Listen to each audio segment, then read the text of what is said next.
પ્રભુ અમે આપને એક પ્રશ્ન પૂછીએ, અમારા પ્રશ્નનો જો આપ બરાબર ઉત્તર આપશો તો આપ જેમ કહેશો એમ અમે કરશું. એક ગામમાં એક પતિવ્રતા સ્ત્રી રહેતી હતી. એનો નિયમ દરરોજ પોતાના પતિની સેવા કરી અને અન્ન જલ ગ્રહણ કરે. 2-3 દિવસ માટે પતિ બહારગામ ગયો હોય તો એ ભૂખી તરસી રહે, પતિની સેવા કર્યા વગર જલ ન પીએ.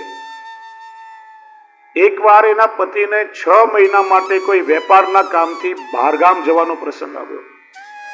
તો પેલો શું કરે? પત્નીને જોડે લઈ જાય તો ઘરમાં વડીલ મા બાપ બાળકોનું ધ્યાન કોણ રાખે? વ્યવહાર કોણ સંભાળે? અને પત્નીને ઘરમાં મૂકીને જાય તો 6 મહિના ભૂખી તરસી જીવી કેવી રીતે શકે? 2-3 દિવસની વાત હોય તો સમજી શકાય, જોડે પણ લઈ જાય ને ઘરમાં છોડી જઈ શકે. 6 મહિનાની વાત છે. પતિ ઉપાય કર્યો, પોતાના જેવું માટીનું એક આબેહૂબ પૂતળું બનાવડાવીને ઘરના એક ખૂણામાં બેસાડ્યું.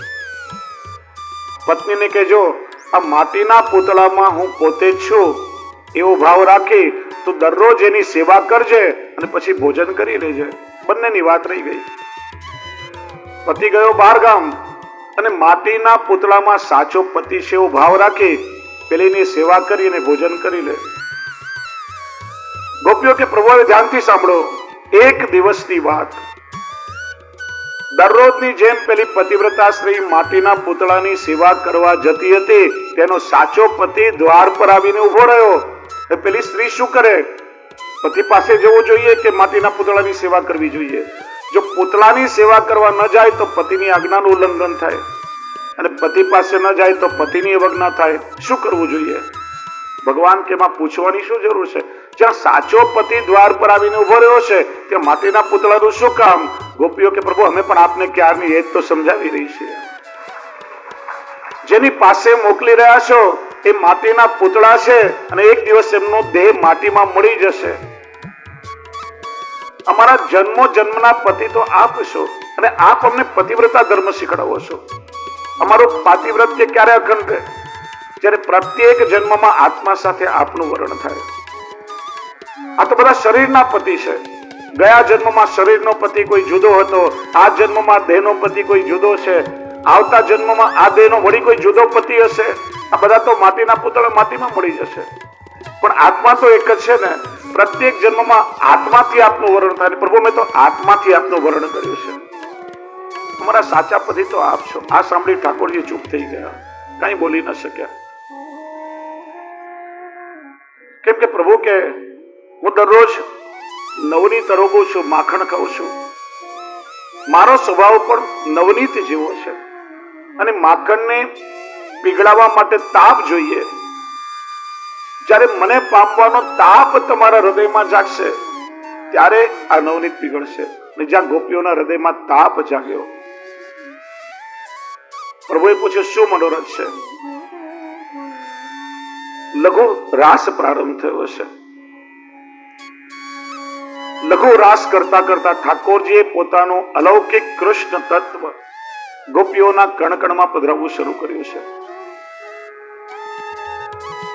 એ તત્વ ગોપીઓના હૃદયમાં પ્રવેશ્યું, બુદ્ધિમાં પ્રવેશ્યું, પ્રભુ એમના આત્મામાં પ્રવેશ કરી ગયા. જે ગોપીઓ અત્યાર સુધી પોતાને અધૂરી માનતી હતી હવે પોતાને પરિપૂર્ણ માનવા લાગી. જીવ બુદ્ધિ હતી બ્રહ્મ બુદ્ધિ થઈ ગઈ. અચાનક રાસ કરતા કરતા ગોપીઓએ કહ્યું, બસ પ્રભુ રાસ બંધ કરી દો હવે. કેમ? અચાનક શું થયું? અત્યાર સુધી અમે આપને કાલાવાલા કરતા હતા, આપ માનતા નહીં હતા. હવે અમને લાગે છે કે આપ પૂર્ણ રૂપે અમારા આધીન થઈ ગયા છો. અમે કહીએ એમ હવે કરવું પડશે. આપની ઈચ્છા હોય કે રાસ આગળ ચાલે તો અમારા ચરણમાં પડીને અમને વિનંતી કરો તો અમે રાસ કરીએ. જ્યાં ગોપીજનોમાં સૌભાગ્ય મદ આવ્યો, ઠાકોરજી કહ્યું, મદ તો મેં મારી મૈયાનો પણ સહન કર્યો નથી.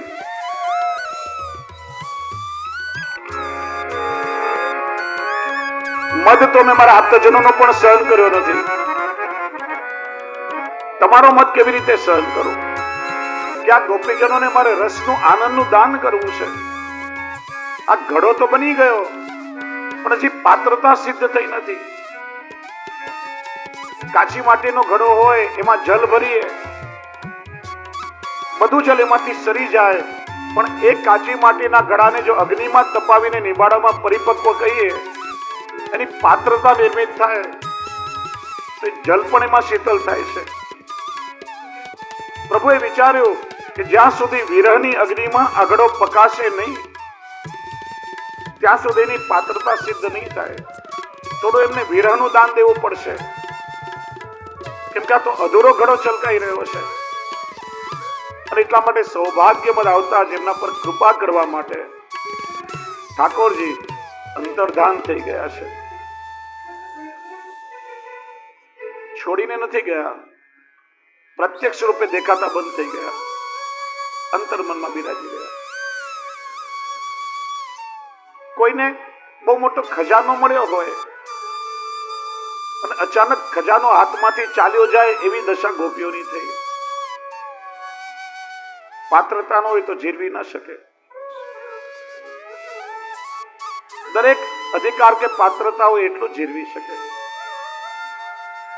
હું ઘણી વાર કહું, એક બહુ ગરીબ મજૂર હતો, આખો દિવસ મજૂરી કરે, 100-150 રૂપિયા કમાઈ લે, એને ક્યારે 1000 રૂપિયા સાથે જોયા નહીં હોય. એકવાર લોટરીની ટિકિટ ખરીદી, 10 કરોડની લોટરી લાગી. પેલો લોટરી વાળો એને બહુ સારી રીતે ઓળખે, બહુ ગરીબ માણસ છે, એને ખબર પડશે કે આ 10 કરોડ રૂપિયા એને મળે છે, જીરવી નહીં શકે, એટેક આવી જશે તો બિચારો મરી જશે.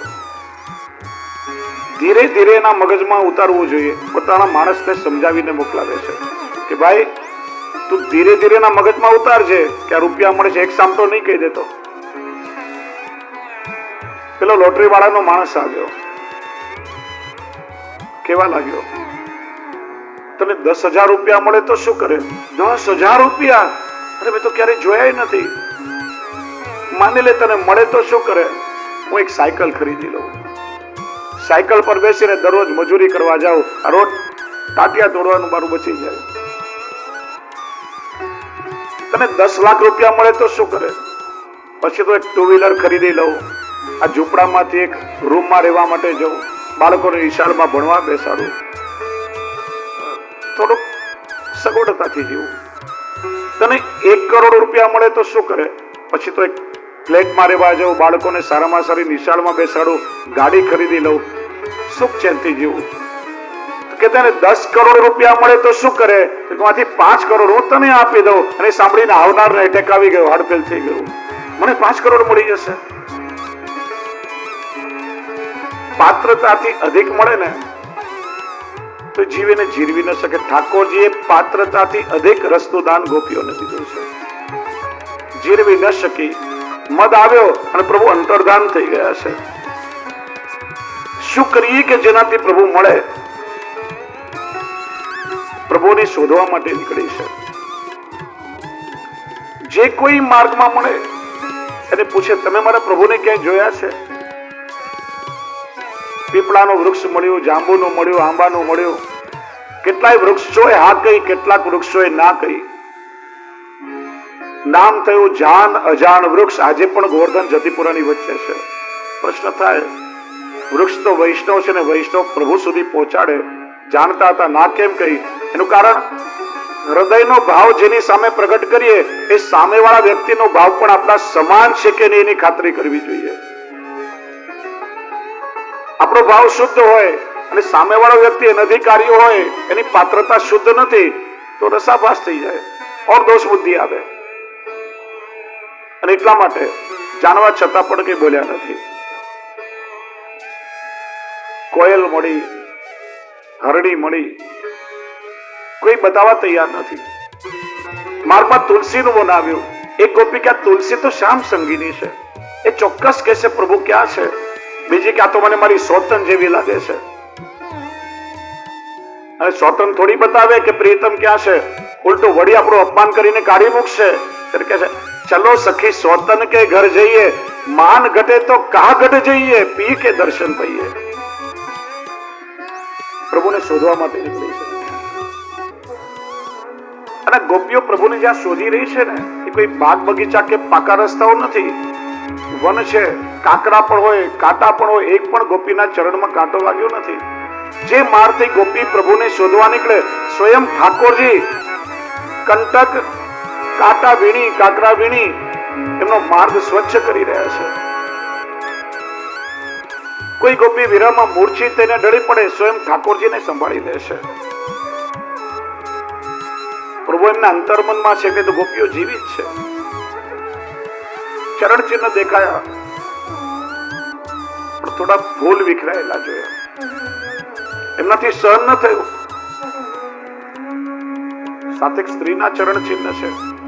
ઠાકોરજી આપણને છોડીને ચાલ્યા ગયા, પણ નક્કી આપણામાંથી કોઈ ગોપીને પોતાની સાથે લઈ ગયા છે. દ્વિતીય સ્કંદમાં અને રાસ પંચાધ્યાયના શ્લોકમાં અનયા રાધિતો નુનમ, આરાધનના રૂપમાં. આપણે તો સાધનોમાં અટવાયા રહ્યા. સાચું આરાધન કર્યું હોય તો પેલી ગોપી કે જેને ઠાકોરજી પ્રભુ પોતાની સાથે લઈ ગયા છે. કારણ આગળ આપણે જોયું કે પ્રિય વ્યક્તિનું નામ ન લેવાય. 10મો સ્કંદ જયારે પ્રારંભ થયો ને, ત્યારે યુગલ સ્વરૂપની લીલાઓનું અનુસંધાન થતા સુખદેવજીને મૂર્છાવા લાગી છે. અને કથાનો હેતુ પરીક્ષિતના ઉદ્ધાર માટે છે. સુખદેવજીને જો સમાધિ લાગી જાય તો કથા અધૂરી રહે. અને એટલા માટે સ્વયં ભગવાન શ્રી કૃષ્ણ પોતે સુખદેવજીના હૃદયમાં બિરાજ્યા અને 10મા સ્કંદની કથા સ્વયં ઠાકોરજીએ પોતાના મુખથી કરી છે. એટલા માટે રાધાજીનું ક્યાંય નામ નથી.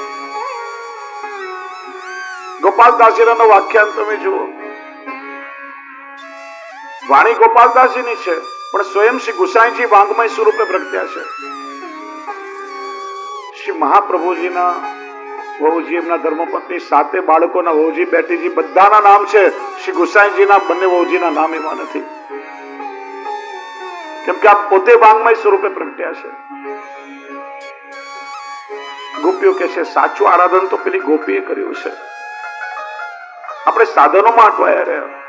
થોડે આગળ ગયા, એક ઝાડીમાંથી કોઈ સ્ત્રીના રડવાનો કરુણ અવાજ સંભળાઈ રહ્યો હતો, અને એ અવાજમાં એટલી કરુણતા હતી કે આસપાસની પ્રકૃતિ પણ રડવા લાગી. અને એ કહી રહ્યો હતો, હા નાથ રમણ પ્રેષ્ઠ ક્વાસી ક્વાસી મહાભુજ.